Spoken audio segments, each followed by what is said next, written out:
these things, so just have to focus on the question. Yes, for the main idea. So we have to find something that applies to the whole text. So the text mentions that he pursued a road. He's somewhat embarrassed about it, which means he is already embarrassed, which is a negative thing about the road. I mean, if you're confident about the road, you know your location and your destination, which you're pursuing the road in a correct direction. But in this text, he says he's somewhat embarrassed, like here. The land undulated very remarkably.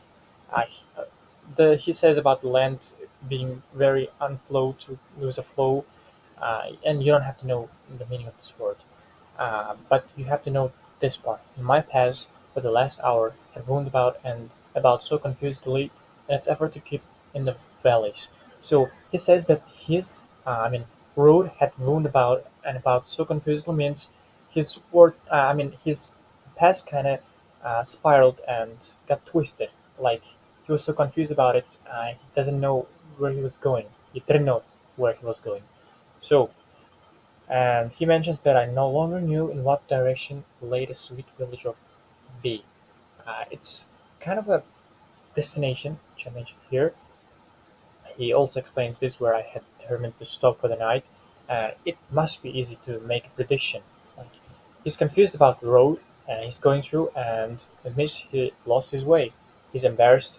He doesn't know the road he's pursuing. Like it's so twisted. He had roamed about and about so confused. That means it's like this. So answer choice A. The narrator remembers a trip he took and admits to getting lost. Perfectly fits the prediction. So this is our answer. Answer choice B. Why is it incorrect? The narrator recalls fond memories of journey that he took to some beautiful river counties. Okay, he mentions going to the one or two of the river countries of the New York City. I mean, city or whatever, but he doesn't mention them being uh, like beautiful rivers. I mean, he doesn't mention anything about fond memories too. So this must be not given in the text. That's why it B's out and doesn't apply to the main idea at all. Even if it was kind of correct and fits the passage, it shouldn't be correct because uh, it'll be detailed. That's it. Why choice C is incorrect. The narrator describes what he saw during a long trip to a frequently visited location. Okay, he describes a trip and he also describes, I mean, he tells that he got lost. I mean, it doesn't fit our prediction, first of all. And second of all, it doesn't match the text. Like, he didn't mention about visiting that location frequently. And it was a long trip, though. Maybe it was a long trip. It doesn't mention frequent, and even if it was true, it would be detailed. That's it. Uh, and D is the narrator explains the difficulties he encountered on a trip and how he overcame them.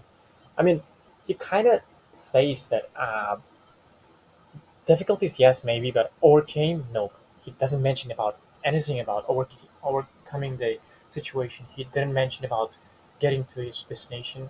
I guess that's why these out. I mean, he mentioned about being so confused about the road, so it might count as a difficulty. So I guess there's some truth in it, but it doesn't match our prediction, and it's not. I mean, it could have been main idea, but it doesn't match our text at all and our prediction.